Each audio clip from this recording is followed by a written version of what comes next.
This is Pastor Matt Smith, Senior Pastor of Barabbas Road Church.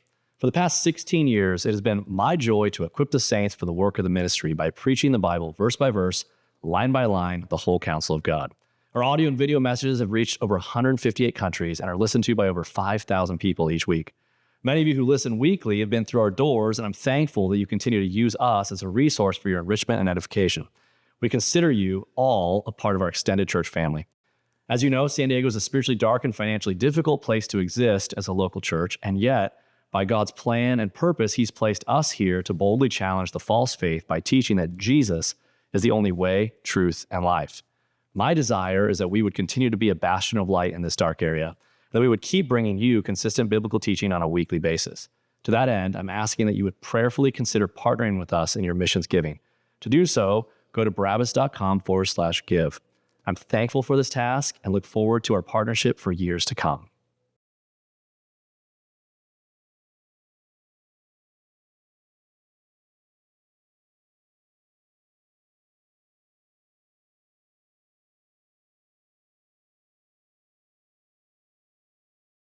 On Marx, and I'll explain what's going on, and then I had this experience. So last night, I like to pre-read the books before I go through them, and then when I go in depth before I teach them, I go through each chapter in depth before I teach.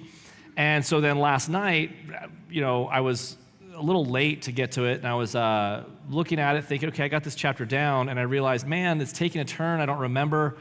But the argument from last week is concluded in chapter 15 in the conclusion. I'm like, well, okay, that's where we're going to take it. So I want to keep the punch of the book and not get in the weeds too much, and so chapter 15 is the one. And so tonight's going to be really important.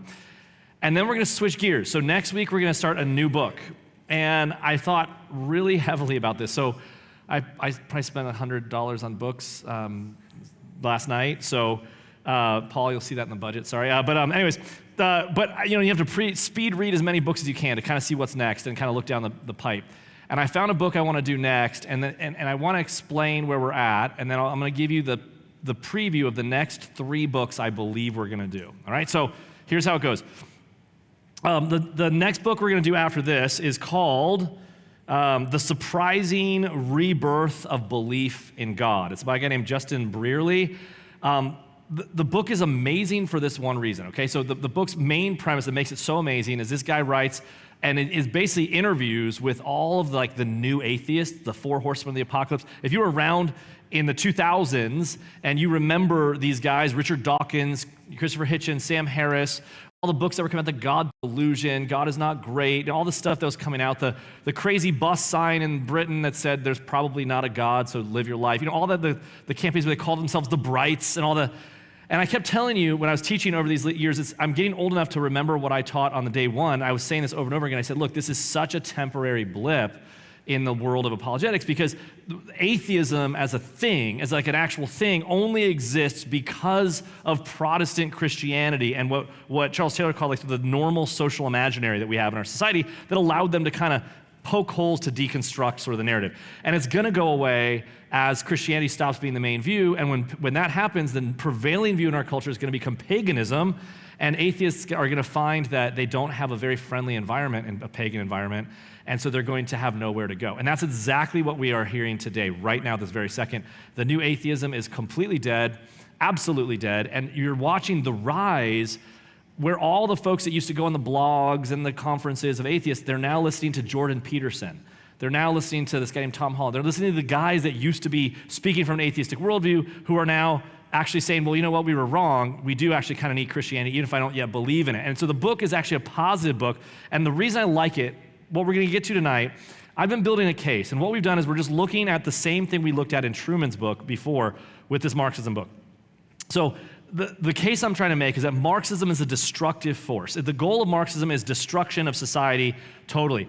But up to this point, I've been focused on Marx himself, the devil and Karl Marx, and classic Marxism. And you can see its effects. You can see its effects still in Europe. You can see it in the countries around the world.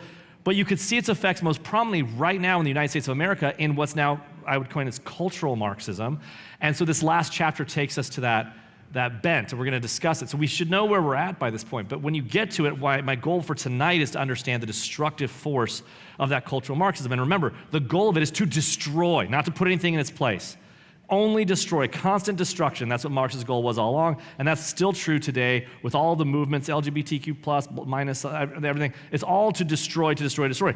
And so what's left in its place is a void.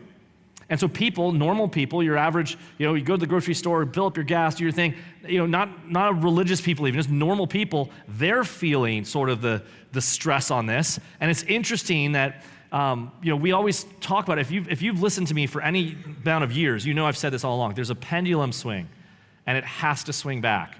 It's just how history works in this case. And so in this country, we are prime for, and I hate the word revival, I don't want to use that word because it says we're somewhere, but we're prime for a religious sort of rebirth in this country, I believe, in a big way. And I've been saying this for a while.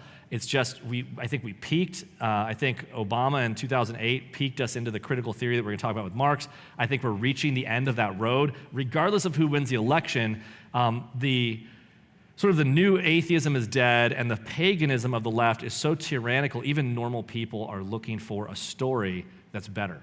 And so remember, the whole point of Marx is to get rid of stories. So this new book we'll get to next week, we'll just kind of describe that path. I don't know if we'll cover the whole thing, I just want to address it.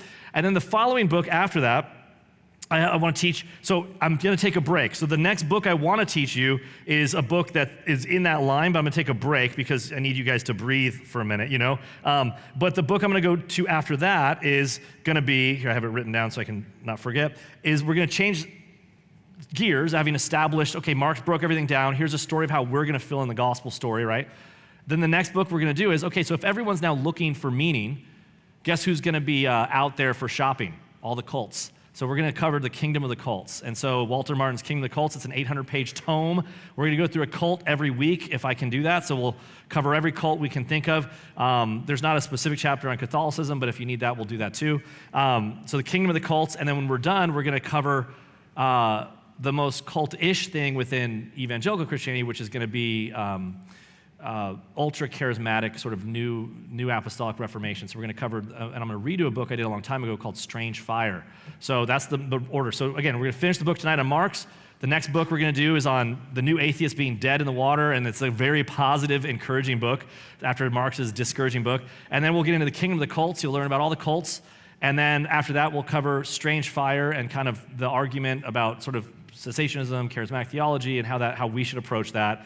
And then after that, if we're alive and Christ hasn't come back, there's a great book I want to get into called Reimagining Apologetics, which is remember this guy named Charles Taylor? He's basically answering the call of Charles Taylor, like how do we present the gospel, not just as a set of doctrines, but as the story in the culture that's lost its main narrative of story. And what he means by that is like, look, when you watch the early Star Wars, there was a narrative story, right? When you watch the old Disney, there was a narrative story, right? The good guy's supposed to win, the prince is supposed to get the princess, they're supposed to slay the dragons, and there's a narrative arc, of redemption, good guy, bad guy in the stories, and then we've lost that narrative. That's a whole Marxist infiltration. We've lost the narrative, we've lost the story. There's no more Tolkien, there's no more of this. It's all been reimagined as, what if we imagine that, the hobbits were actually like sort of, two-spirit, Chicana, lesbian, wolf people are like, let's do a book on that. It's like, okay, we've lost the narrative and the culture's searching for that story. So I'm really excited about that, but to that end, that's where we're going next. If you have any questions, I don't have answers for you. One last thing. I jump around. If you can't keep up, that's fine. I'm going through books right now. And so you don't have to be where I'm at right now to understand the argument, but all this stuff is online, so you can go back. And so again, we've covered over these last weeks who Karl Marx is, and now we're going to talk about what that means today. So let me say a quick prayer and we'll jump in. So God, there's a lot of information. I pray for these people right now. I pray for what's happening in our own lives. And God, as we know that it can be discouraging, as we have some encouraging books to come into after this, I thank you that we can see the actual enemy, the actual ideological enemy, the demonic doctrines that have come into our culture, and they are here. And Father, help us to be bold of spotting them and resisting them, and help us to understand our time at bat and know how to live in this time and place as for your gospel. In Jesus' name, amen. A couple things. One of the other goals I have in these Tuesday night apologetics is not to make this, and let me say this the nicest way possible, I care about you, but I'm not teaching to you, which makes me a bad teacher. What I mean by that is a good teacher teaches to you. I want to communicate with you. I care about you. I'm more communicating what I'm interested to put it on record before I die, if I can be honest. I'm picking books I'm interested in. I'm picking subjects that I'm interested in. The reason I'm doing that is, look, I didn't grow up in the church, but one thing I can say from like sort of surveying the landscape is churches are largely filled with pastors who are middle managers. And this isn't being mean or just the honest truth. And so all of the stories and the teaching you guys are getting is constantly boiled down to its most basic level as if you guys are idiots, and you're not idiots. And I don't care how young you are, you guys are the smartest. I mean, you guys are smart, you can understand stuff. So my job and desire has been to take source material of the best writing from the best thinkers, and I don't care how hard it is, bring it here. And so for the last 17 years, we've been doing that, but it's hard. Not for me, I mean, it's hard for me, but it's hard for you guys sometimes to get into it. So just be patient with yourself. Some of it's going to take some work. I promise you it will pay off, okay? So right now we're covering Marx, so let's go into it. So chapter 15, all right, we are 5 days away from fundamentally transforming the United States of America. So declared Barack Obama in Columbia, Missouri on October 30th, 2008, on the cusp of his historic presidential election. He predicted a defining moment in history to give this country the change we need. It was a striking statement, boldly revolutionary, perhaps surpassed only by the response of those in attendance who, rather than pausing to reflect upon such an audacious assertion, wildly applauded. Now, let me just stop for a minute. I want you to understand, like, I was alive. Most of you were alive during the Obama presidency. And again, the language and the rhetoric that came forth, you largely heard it as you were driving in your car. One of the things I want you to get is I want you to spot this stuff when you hear it. So going forward, you're not just like, that sounds great, hope and change. And you're like, okay, I hear what you're saying, right? You can see it. Because back in 2008, the church was just starting, and I was focused on other things. I was hearing something like, that makes me uncomfortable, but I wasn't as good at some of the history stuff. And I think now hearing that kind of language is a little different. What do we say this? To be sure, Obama enthusiasts would have ecstatically cheered anything he said at the moment. He could have promised everyone a magical unicorn. Obama himself admitted to serving it as a kind of blank screen upon which Americans desiring some warm and fuzzy hope and change could project whatever they wanted. The argument here was it didn't matter what he said, and that's fine. Now, interesting enough, we're just getting done with the Biden presidency. And again, it was presented, everyone voted for Biden because Trump seems crazy. And we came through a year of the BLM riots and COVID, and everyone's just, I just can't handle any more crazy. So they're like, let's just get friendly grandpa here who just stayed in his basement. So everyone voted for Biden because he was a sleepy grandpa and we wanted some normalcy.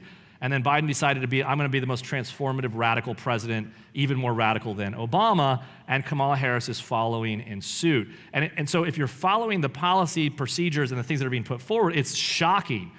If we just go to sleep and listen to Pablum and we're like, cool, I'm into the vibes, I like Doritos too, you're like, you deserve what you get. But even then, the words from Obama, when he said the words fundamentally transform, should have set off alarm bells. Remember, Obama was a community organizer trained under very Marxist teachers. He was open about this, and people didn't understand what was going on. But Americans generally don't do fundamental transformation.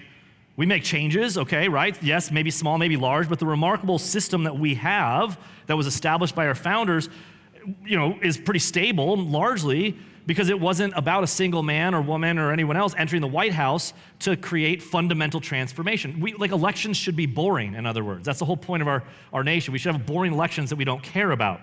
One of the things that we talk about is if we have a rule of law, the thing that makes our country work under the rule of law, we hear that term all the time, is I know that if my opponent wins an election, I'm not too stressed because they're under the same laws that I'm under, and so all is well. Once we have people start reinterpreting and having equity in the laws, Lady Justice takes her blindfold off and I'm picking winners and losers, well, then all of a sudden the person in power gets to choose what's misinformation. The person in power gets to choose what's hate speech. The person in power gets to start choosing, and all of a sudden elections become threatening to both sides, and it's a terrible thing. But again, when you understand that, who among us, other than the most radical revolutionaries, actually want to fundamentally transform the nation of Washington, Jefferson, Adams, Madison, Lincoln, and Roosevelt, Kennedy, and Reagan? If you're a Christian, what do we want? You're like, I want to fundamentally change. I want people to know the gospel. I don't want to go into politics, and if you do, good for you, but most of us, that's not what we're focused on. Many people think America has many problems, but those can be addressed without a, quote, fundamental transformation. Ask professors who teach history or political ideologies, and they'll tell you that totalitarian communism, Marxism, Leninism, is the ideology that seeks fundamental transformation.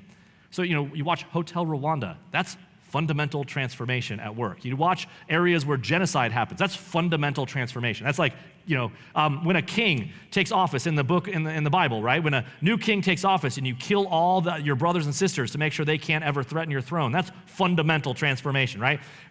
When Yehu takes office and you kill all the Baal worshipers, that's fundamental transformation. It's sometimes, good, bad, or indifferent. It's a big, tumultuous thing. And most of us aren't interested in that, but there's a people that are, and that's the Marxists. Recall that in German ideology, among others, Marx and Engels said that in order to achieve communist consciousness and for the success of the cause, it's necessary that man himself should suffer a massive change. This change must come through, quote, a revolution, a process of, quote, overthrowing the filthy yoke and founding a new society only in a revolution. And as we covered in earlier weeks, Marx himself said this is going to come through blood, this is going to come through violence. And so the Marxist ideology, again, has a death toll numbering upwards of 250 million people, and they're not shy about it, and it is a feature, not a bug. Violence was planned for, it is purposed, and it's there. And so the rhetoric we're in now, I've been saying all along, only leads to violence. And we have to get that back. One of the ways we get that back is to talk to people we disagree with a smile.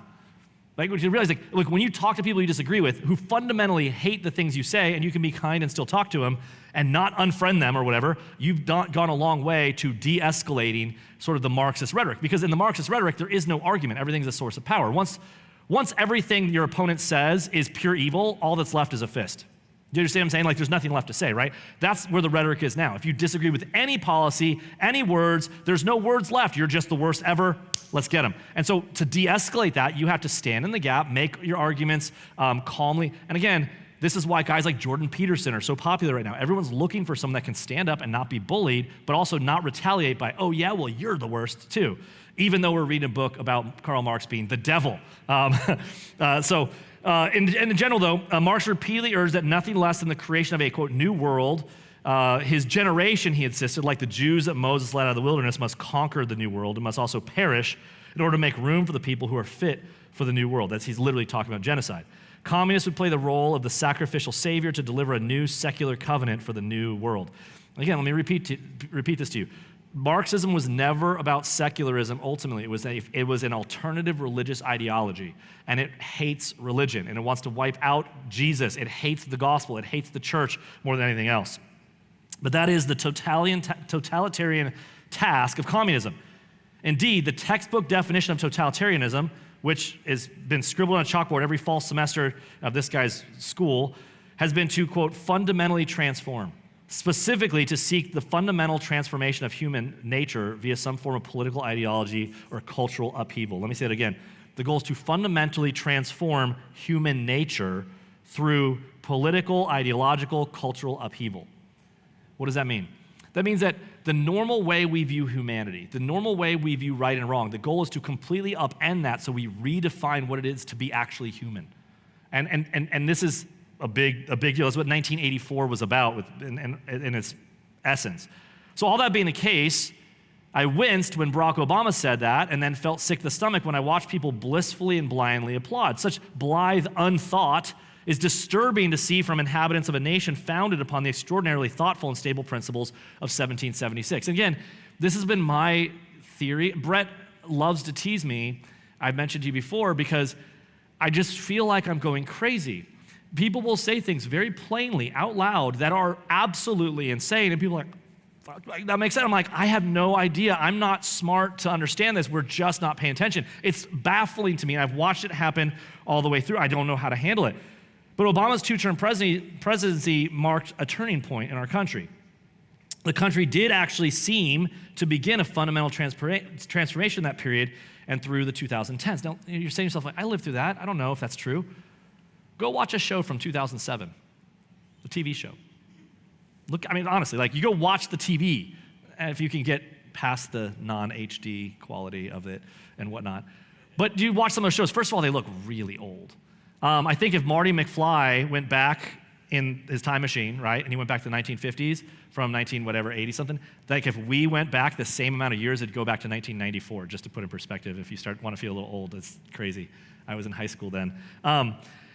But just understand this idea.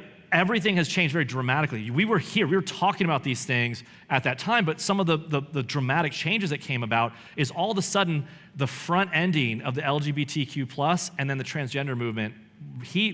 Obama really put it on the main stage. Right before he came out of his presidency, he's like, last minute, by the way, girls can go in boys' bathrooms and boys can go in girls' bathrooms. Anyways, peace out. And we're like, what? And it's a law. If you don't do it, you don't get money. And that just, we're like, what is going on? Why would you go out like that? You know, it wasn't like, hey, let's all have a good economy. Let's do this. He's like, by the way, men should go into women's bathroom. Like, what? And all of a sudden, people like, everyone was aghast, and now everyone's like, how dare you? There's a fundamental transformation that happened. But it didn't happen in the areas hoped for or even feared in 2008, that Obama perhaps maybe even had in mind himself, let alone dared to mention in Columbia, Missouri.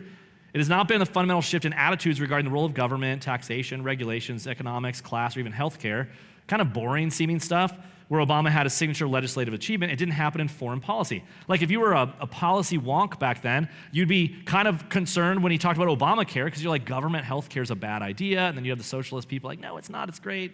Look at England or Canada, and which, oh, really? How many of you drive to Canada to go to the doctor? But the reality is that true fundamental transformation in America and the West generally has come in the realm of culture, notably in matters of sexual orientation, gender, marriage, and family.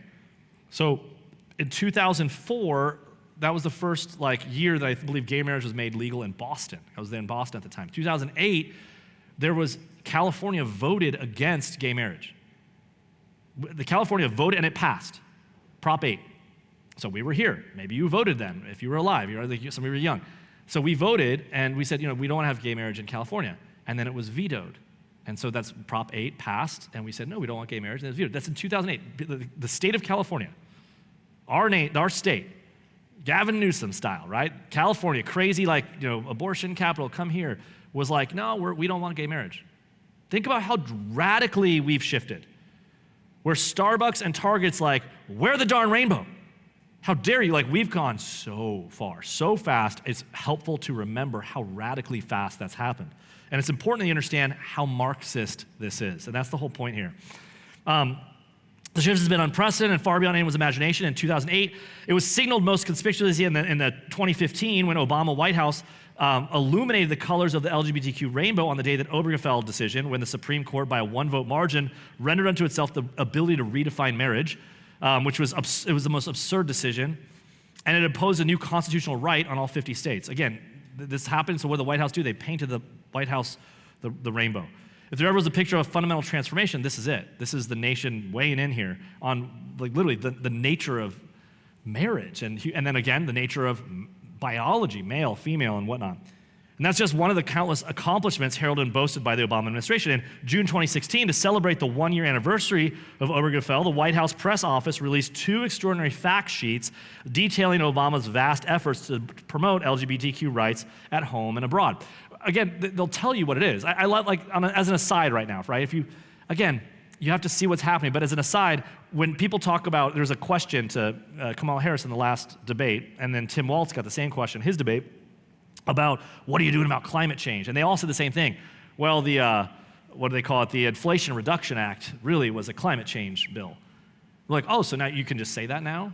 You can just admit that the whole thing was a farce? The ability to try to lower inflation was really us spending way more money to increase inflation so that you can give money to your, the green friends that you have in this place. It was lying all along. And here's the Obama White House being like, look at how much we've done for LGBTQ rights everywhere else. Not only was it telling that the White House would make this list in the first place and tout it, but the actual sheer length of the list was really stunning to behold. There was no similar list of such dramatic changes by the Obama White House in any other policy area. There wasn't a list on look at our foreign policy, look at our economic policy, look at our tariff policy, none of it. It was just a giant list of how awesome their LGBTQ stuff was.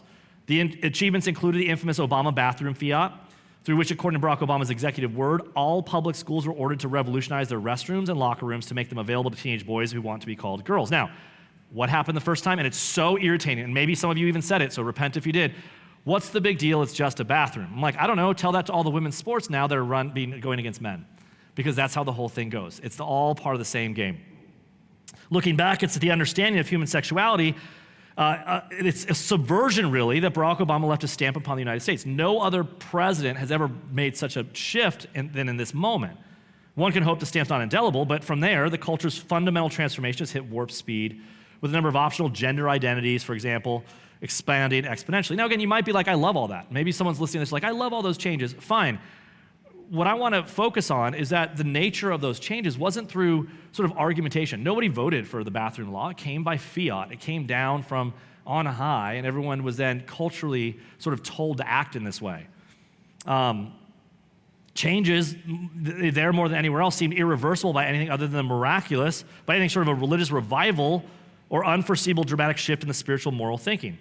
As noted, the New York City Council offers public employees the option of choosing from 31 different gender identities, including pioneering gay communist Harry Hayes' two-spirit option, which is, we didn't cover in the book, but if you're a two-spirit.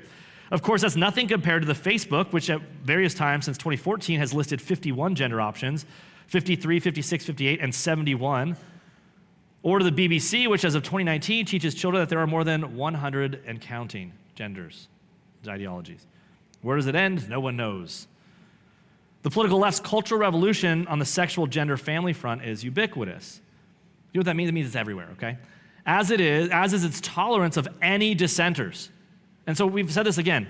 The argument is, we just want tolerance. We want to be accepted. No, you don't. Now it's like, if you don't celebrate it, how dare you? The idea was, why does it matter what you call something? Why are you so upset that we want to call it marriage? And like, what's just a word? And now it's like, use the right pronoun or go to jail. And so you kind of got duped when you're like, words don't matter. I was literally one of the people shouting out, hey, words matter. We see it in the culture of fear and intimidation by the self-prided forces of diversity and tolerance who viciously seek to denounce, dehumanize, demonize, and destroy anyone who disagrees with their brazen newfound conceptions of marriage and family, even as our inventions are at odds with the prevailing position of 99.9% of human beings who have bestrode the earth since the dawn of humanity. Not only that, the whole book we're going to cover next is about how all the new atheists, right? These guys are like, we love science. What made them turn against and turn back towards liking Christianity was that all of a sudden people are like, well, why are you not letting this other girl act like a boy? Like, what? The biology says you are a bigot. Like, what? That's the science. So like, bigot? Like, and then they're like, they didn't know where to go. And so it's not just the culture felt it that way, science felt it this way, going against all of it.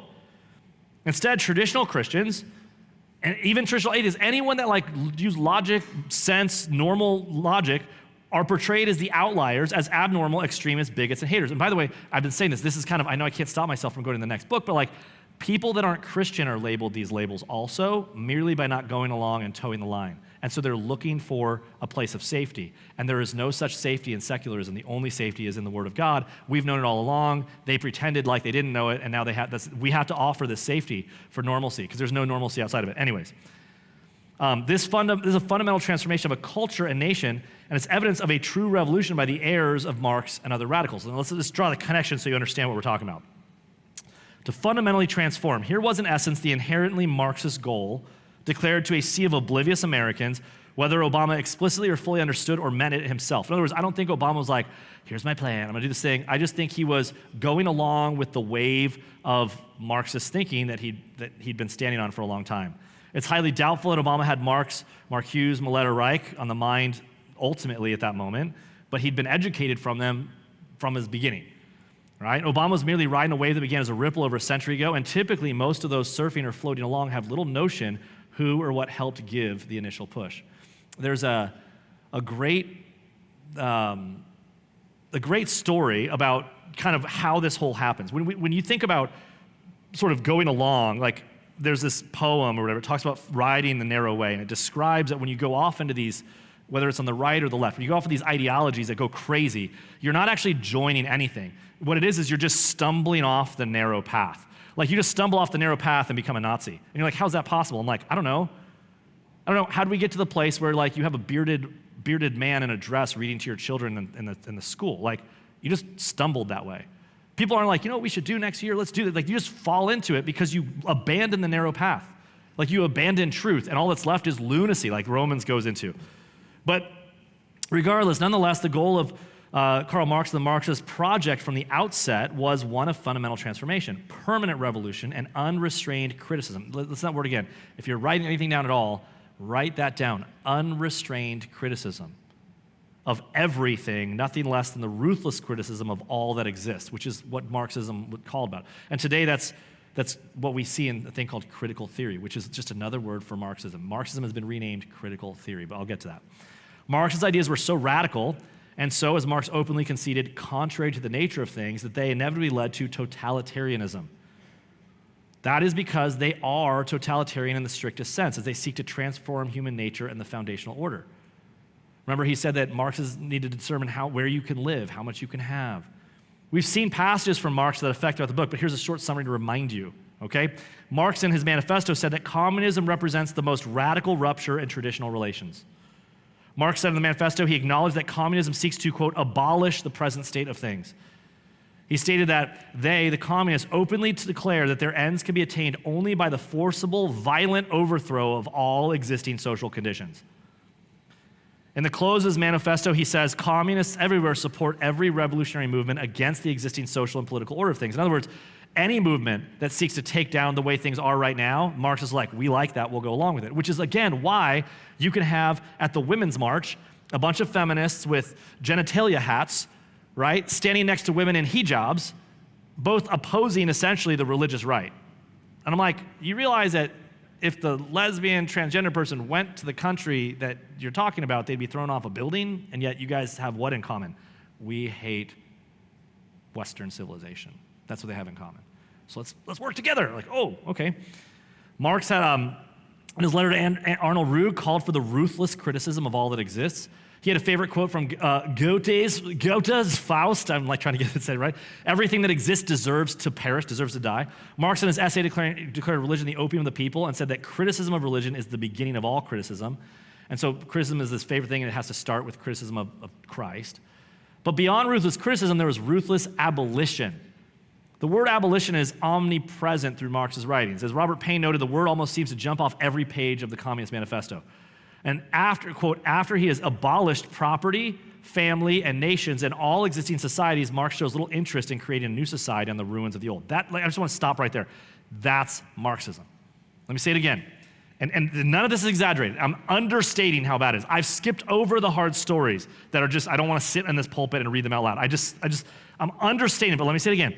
The goal has been to abolish property, to abolish the family, to abolish nations. You say, what does LGBTQ plus have to do with open borders? Marxism. It is to abolish all boundaries of these things, and it's to abolish the West and ultimately to abolish the Christian faith that has held it up.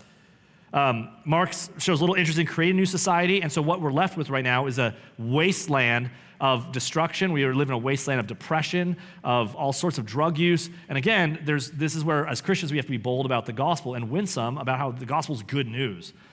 But he'd written a poem to Jenny that he would overthrow a gauntlet at the world. He'd throw a gauntlet at the world and watch it crumble. And basically he called himself like the god of Satan. He's going to come out and fight against God. But his more benign modern defenders want to characterize Lenin and Stalin and other tyrants as aberrations of Marxism, right? Like they misread them as the nasty totalitarians seeking to annihilate the old order. So people do this all the time. They'll say, Marx said reasonable things, but then you got Lenin and Stalin, and they went crazy. Now you see this another way. They say Marx said reasonable things, but that homeless guy that's on drugs, that's twitching and saying stuff and yelling satanic things out loud, like that's who Marx looked like. Remember that chapter? Marx had boils, he didn't wash, he didn't work. He said crazy things all the time. Like you want to go downtown San Diego? That's what Marx looked like. And that his philosophy and his ideology creates that. Same thing too when you look at the crazy totalitarian regimes.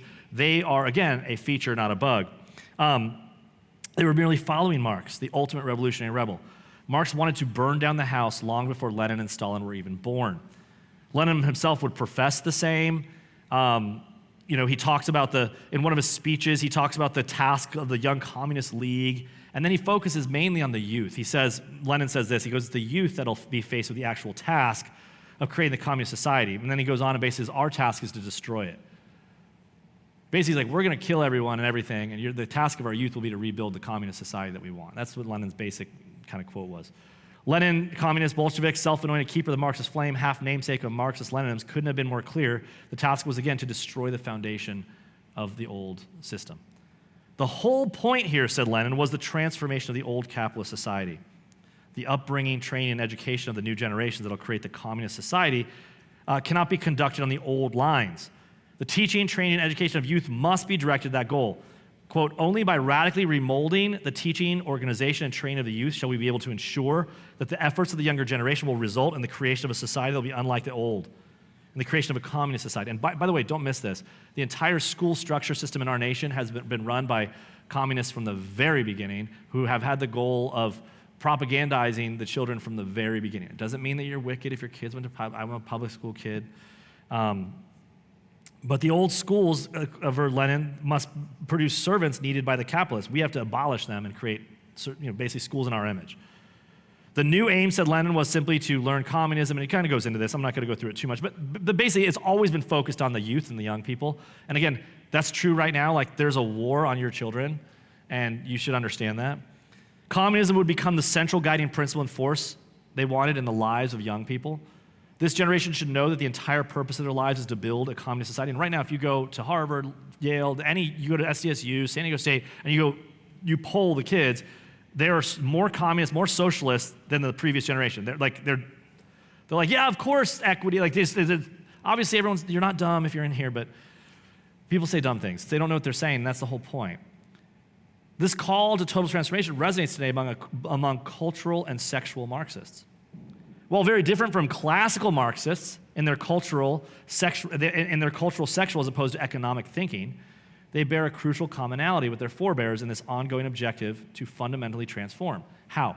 By criticizing, deconstructing everything that exists, and especially, primarily, first and foremost, traditional Judeo-Christian values and institutions.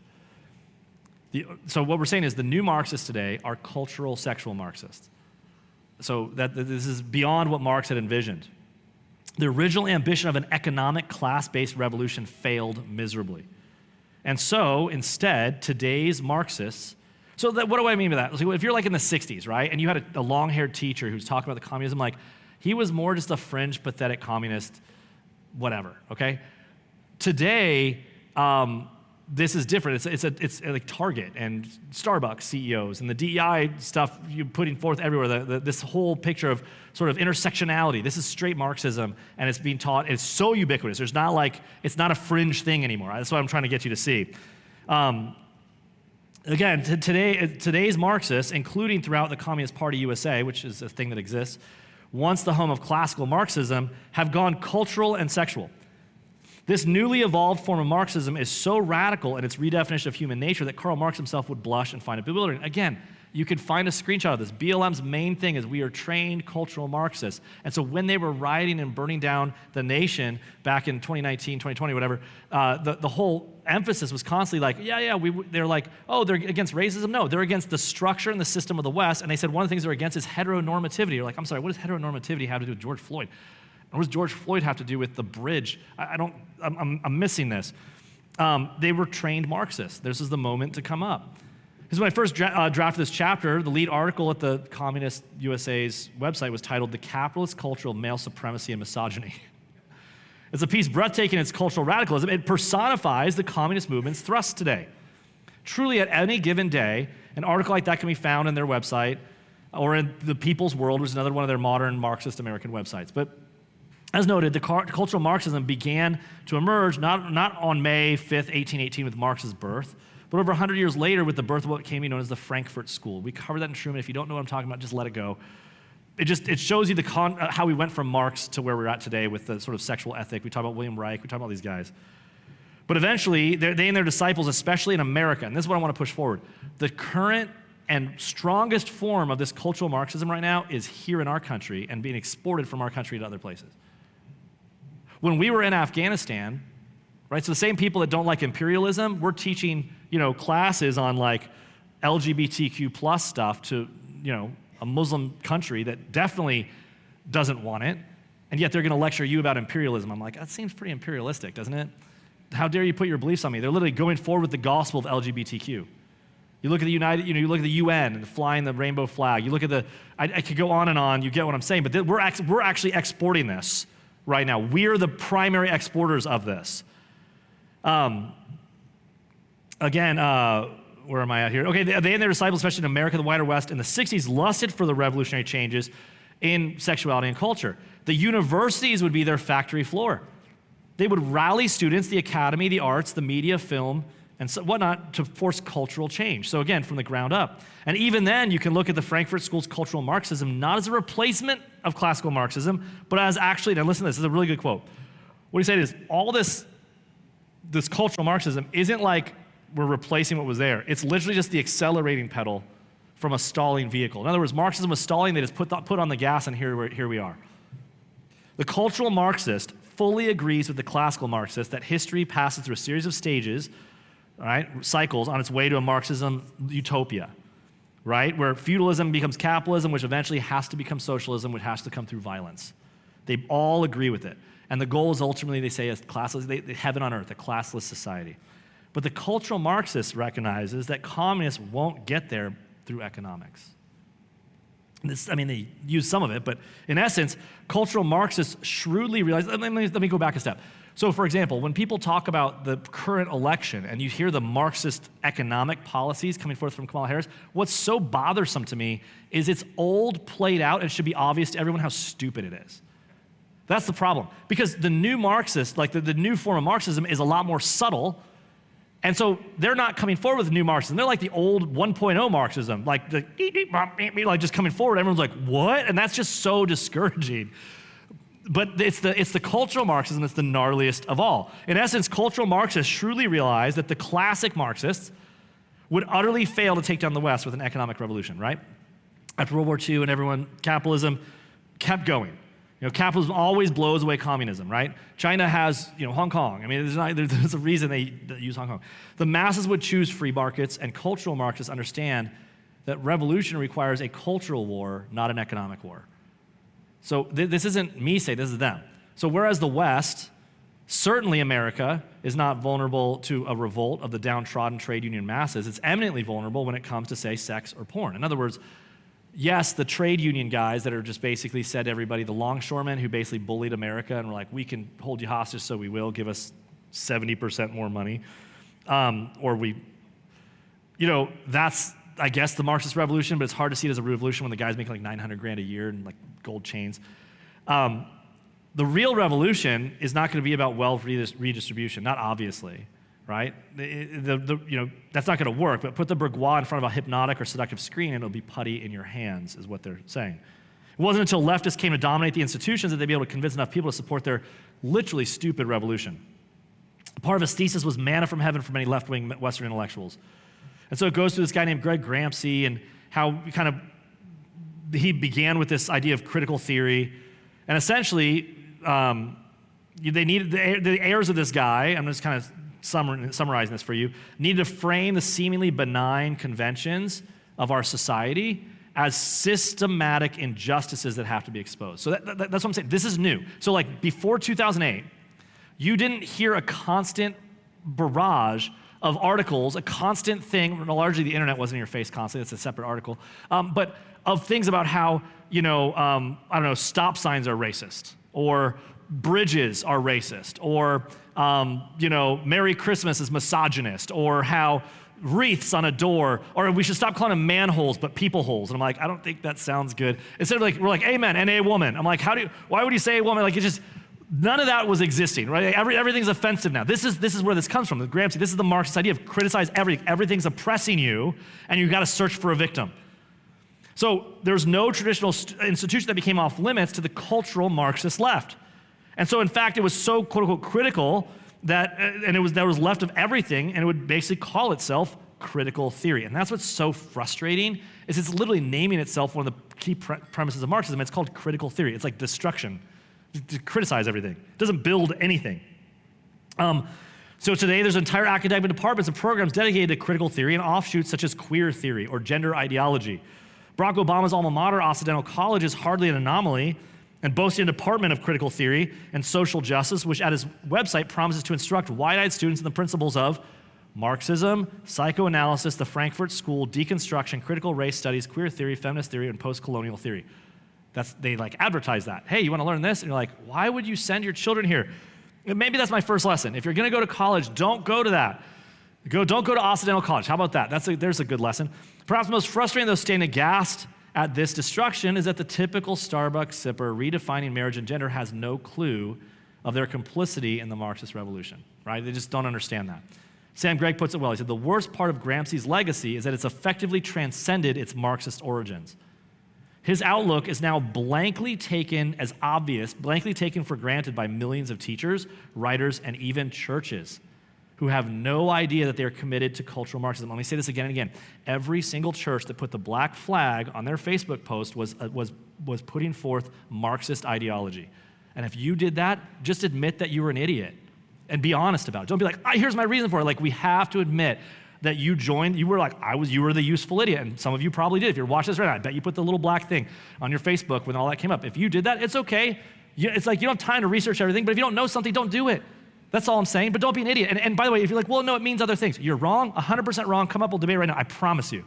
Like, be smarter than that, you know? That's the one thing that we see. In a crucial respect, classical Marxism and cultural Marxism will always bear an essential enduring commonality.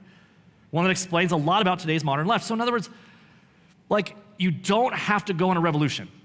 You don't have to go out on the streets, he, fi, fo, fum, we want to go against, LGBTQ some, whatever. You don't have to do anything like that. You don't have to march. You don't have to wear, you wear the gender hats, we're going to wear the non-gender. You don't do any of that stuff. What you have to be is normal and refuse to bow. That's it. And be joyful. Always be ready to give an answer for the hope that's in you, because people need hope. All that you're left with is, there's no hope. Merry Christmas? That's misogynistic. You're like, how fun is that to have a coworker? So if your other coworker's sitting here like, oh, do you know, does that chicken have a name? Like, I don't know. Like, but you all know there's people like that. And you're like, just be nice. And when they say, why are you nice? I'm like, because I know Jesus. Like, well, you don't need to be nice to know Jesus. I'm like, I think you do. Anyways, both classical Marxists and cultural Marxists see history as a series of struggles that divide the world into hostile antagonistic groups. Now, this is how you can spot Marxism. Here's the key, okay? Marxism is seeking out victim groups constantly as the anointed group that's going to be society's redeemer group, always looking for victims. The victim group becomes the agent for emancipation and ushering the new and better world. And this is true for a lot of things, by the way, and we all participate in this. When someone says, well, I've been through that, I can speak to that. And we say, okay, we'll give you authority to speak because you have experience in this. No. Just because you've been through it, like, I don't have to do drugs to tell you that drugs aren't good. I could be a chemist and be like, well, did you do heroin? I'm like, no. I'm like, well, I want to hear from Heroin Joe over here. I'm like, whoa. That's what we do. That was the whole point of Matt Walsh's Am I Racist movie. If you go watch it in the theater, it was really good. By the way, I have to give an aside. Let me give you a lighthearted aside for a second. We saw the movie with Summer and Jimmy.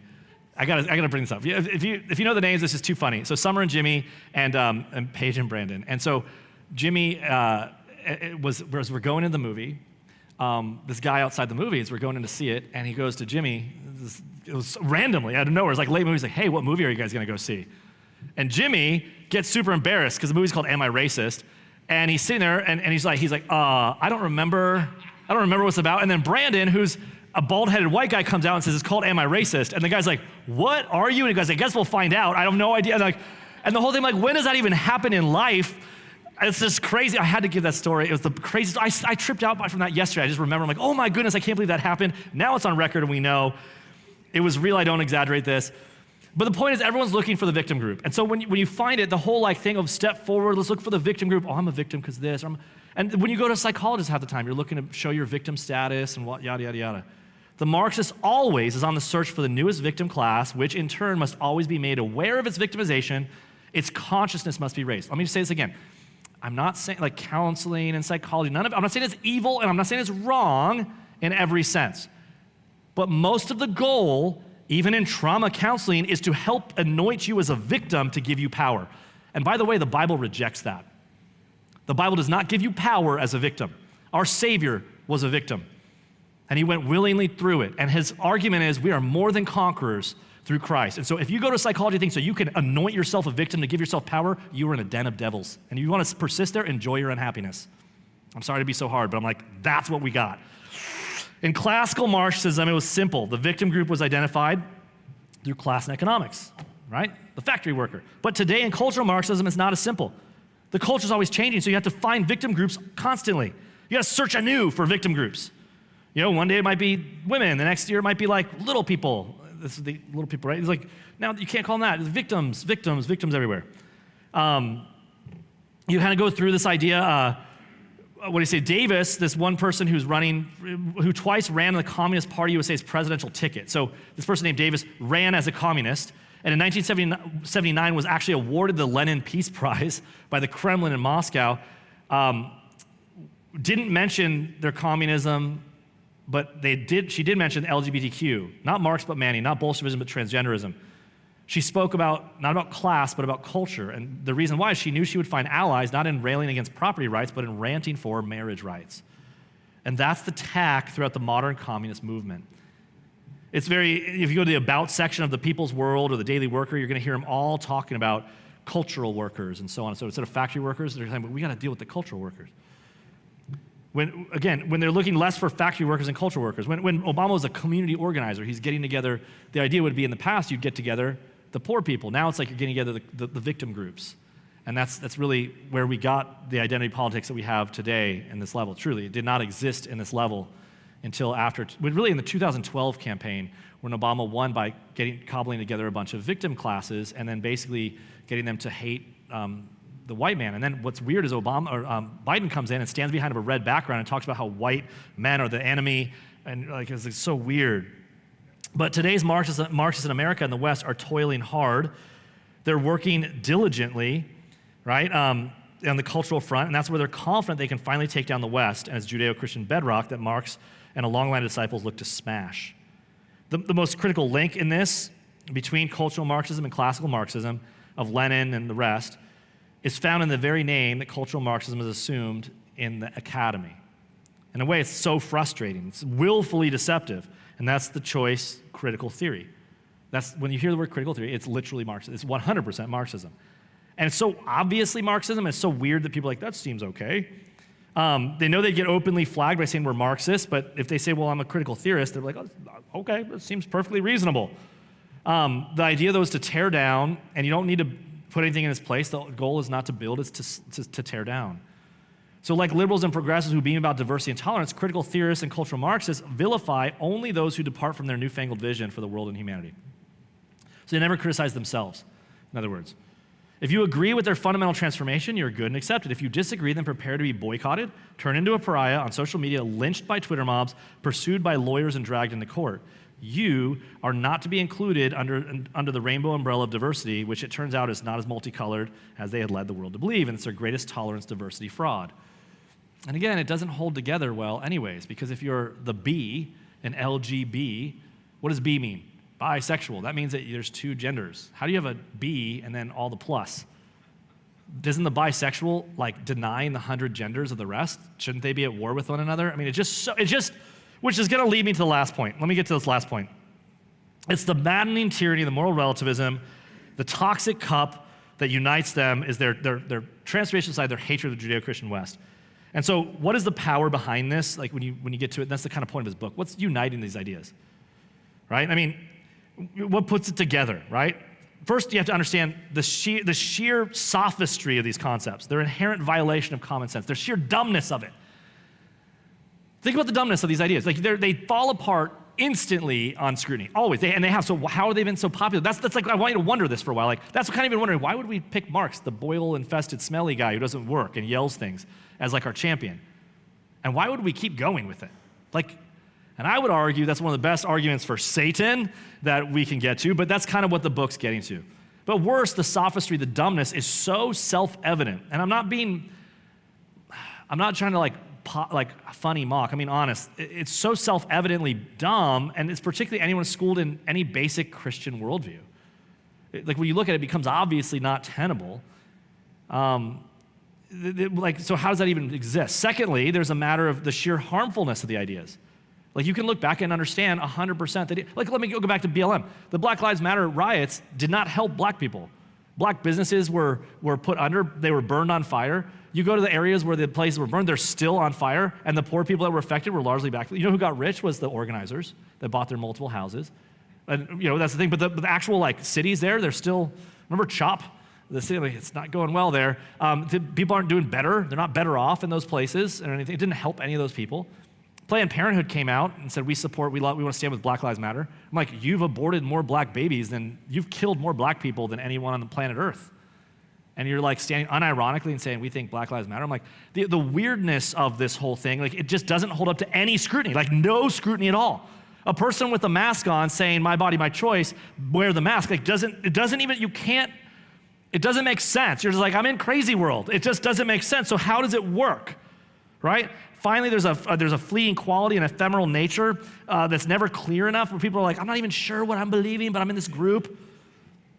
And fourth, probably most frustrating, is the reality that many of the concepts have a strange tendency to simply slither into the night and vanish as soon as their dumbness goes on to the next ticket. And that's why I keep bringing up COVID and BLM, because you here can remember just a few years ago the dumbness.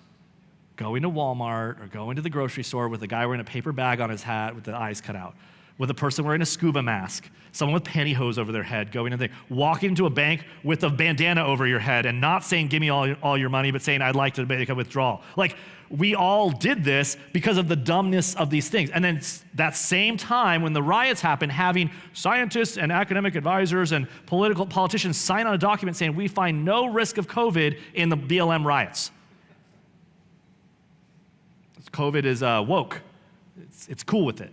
So you just go, like, just the absurdity of all of these things blows the mind. And you live through it. And so you can't argue it. You're just like, I don't know what to say. The very fact that you want to even question it means that you're a heretic. And so you just shut your mouth. That's what we all did. Some of us. I mean, I didn't, but I'm here. So whatever. But what happens, we just moved on. I mean, Tim Walz literally locked down churches and he could get elected as VP. Kamala Harris literally brought people out of, like, took the people that were rioting and stuff, she like bailed them out of jail and publicly and talked about it, just virtue signaled how wonderful she is going with. She wanted to abolish the police. So she's not being punished. Like no one's remembering. No one even remembers that she's the vice president right now. She's the change agent. What I'm trying to say is the most frustrating part about this is it just kind of slithers away and you just, all right. And yet as soon as you're not looking, it pops up again like a whack-a-mole. Same ideology, has not gone away. And what's interesting is, I mean, for example, everyone thought that, Marxism was dead after the Cold War. But now the ideology has bounced back with a shocking appeal among a very high number of millennials who literally want to, like, ban speech, get rid of property rights, open borders, get rid of gender, marriage, all the rest. So the question is, where's the allure? You know? I mean, if you stop and think about, like, The View, you're like, hey, if I was writing a story right now and I'm like, hey, this one group literally likes to murder babies, and they like terrorists. They support the terrorists. Oh, and they support the people tearing everything down and burning it. They want to protect the criminals that go to jail. They want to, you're like, why would I vote for that? Oh, they want to steal everyone's money. They want to make you poor. And they're open about it. That only exists because Satan's real. I'm not trying to be cute. I mean it. The same power is the same power that caused the crowds to yell, crucify him, crucify him. It's not new. Whipped them up into a frenzy. Some commentators like to say that the people that wrote when Jesus rode into Jerusalem in the triumphal entry had to be different people than the ones that said crucify him. I'm like, there's no evidence of that. I would argue vehemently they were the same people. Because people like mobs are just dumb, mindless things looking for something to be afraid of and tear at. And the Pharisees pointed him in the right direction. Crucify him! That's like the whole point. I mean, this is the power we see. In our Western world, I mean, you look at the same thing, and we say that there's been so many ideas and ideologies in which we've talked about that have been at work from the same power. Marxism, Freudian Marxism, William Reich, Walter Benjamin, Herbert Marcuse. I mean, I go on, right? The same spirit is there in almost all of the air we breathe. It's a spirit which has the force of a veritable cultural tsunami. It's on TV, it's on Twitter, it's on Facebook, it's on the web. It's overwhelming, honestly. Our Western world's comprised of legions of sycophants to the anonymous power of changing moods in current fashion. Whatever the latest fads, no matter how contrary to the moral law and natural law, from redefining marriage to even redefining one's God-given nature. They're like, oh, a bearded man's going to go into your daughter's bathroom. You're like, I'm against that. Next year, it's like, I guess it's okay. Is he wearing a skirt? Okay. Who's driving the force? And we say no one. But no doubt it's the devil. That's what I'm saying. And I think that Karl Marx had a chilling understanding of this as he went forward. Finally, if you marry the mood or the spirit of the age, warned Fulton Sheen, you will be a window into the next one. These fashions simply don't last. Sheen affirmed that we've got to have some principles that don't change to live by. In order to think well, you have to have principles that are independent of space and time. You need to know the word. These are the truths that we hold, the abiding truths, the first things, the permanent things, the enduring moral order. And individuals don't invent things anew, they're here. And it's a sacred duty, and listen, it's our sacred duty because we know the truth. We are people of the book. I just want to, again, can I say something really nice first? It's not good preaching that makes you sit here and think that you can't live a good Christian life. I know most of you guys are awesome Christians. Like, really, I mean that. Yeah, you fail, you blow it, you need Jesus. Okay, you're doing a good job in a lot of these areas. But let me just reiterate, though, like the dumbness and the darkness out there, if you have a light, and you do, and you hide it because you want to blend in, you're a coward, and you hate people. Like, be honest with yourself where you're hiding that. Be honest with yourself where you're putting that away because you don't want to stand out. Jesus said you'll suffer, not because you're being a jerk, but because you're going to shine. No one likes the light in the darkness when they want to do bad things. And so you have to be a light even when it's hard. And the darkness is so obvious around. It's so easy. It's so right there. This is the quote I was mentioning. He said, Chesterton says this, it's like driving a chariot with 6 wild horses driving on a mountain lane road. And on either side of the mountain, there's a ravine here, a precipice here, a chasm here, a pit there. And the thrill of following truth is to drive those horses straight down the line. That's the Christian life. Sheen set that image as a model against the ideologies of his day. I'm almost done here. He says this, it's the easiest thing in all the world to be the rightist, a truthful person. But it's the easiest thing in the world to fall down to the right or the left, to be a fascist or to be a Nazi. All you got to do is tumble over. The easiest thing in the world is to be a leftist. Just fall over, let go. It's the easiest thing in the world to be an Aryan in the 4th, 5th century. It's the easiest thing in the world to tumble into some mood today. Very easy to be a communist, just simple as falling off a log. It's very easy to be a Nazi. All you got to do is fall onto the other side. So the great romance of truth, therefore, consists in going to this straight line, knowing the pitfalls, driving the horses of truth directly, and seeing all these errors and moves prostrate and fallen and forgotten, but driving ahead, reeling but erect. That's the romance of thinking. That's the joy of truth. It's the joy of knowing Jesus, who is the truth. Karl Marx and his minions hated religion. It halts their essential project to fundamentally transform. To borrow from Marx, the hellish vapors still rise up around us. To what extent do those vapors emanate from the Prince of Darkness, who sold the blood-dark sword about which Marx as a young man waxed poetic? The one that unerringly stabbed within the soul that went mad until the heart was utterly changed and the soul forfeited heaven by choosing hell? Hellish vapors indeed, Marx saw something there. If Karl Marx might have erred his way into one insight of value for understanding this damnable mess, maybe that was it. Our duty must be to struggle against those hellish vapors, to not breathe them in. We must battle against and expose the powers of darkness that continue to pervade this modern world. And to that end, next week we'll turn to that. But for now, let's pray. God, thank you so much for this book, for exposing the darkness of Marxism and understanding a little more fully where we stand today. Help us to have compassion for the lost and understand the terrible story that they're living in with no hope, constant destruction. Help us to not be overtly critical people. Help us to recognize the value of our winsome joy and hope. It is truly rare in this culture. Help us to not embrace the victim mentality, to rail against that. And when we are victims, to recognize that we are more than conquerors through Jesus Christ. Help us to recognize the insidious way these ideologies make us covetous and jealous and backbiting and fully striving against one another. Father, if we're going to be a light in this world, we truly have to have joy. We truly have to have love for one another that demonstrates your presence in our midst. I pray we take these things very seriously, that you would use these people in this room to expand your influence in this city and ultimately by this church. In Jesus' name we pray. Amen. We'll see you next week. This God is bless. Pastor Matt Smith, senior pastor of Barabbas Road Church. For the past 16 years, it has been my joy to equip the saints for the work of the ministry by preaching the Bible verse by verse, line by line, the whole counsel of God. Our audio and video messages have reached over 158 countries and are listened to by over 5,000 people each week. Many of you who listen weekly have been through our doors, and I'm thankful that you continue to use us as a resource for your enrichment and edification. We consider you all a part of our extended church family.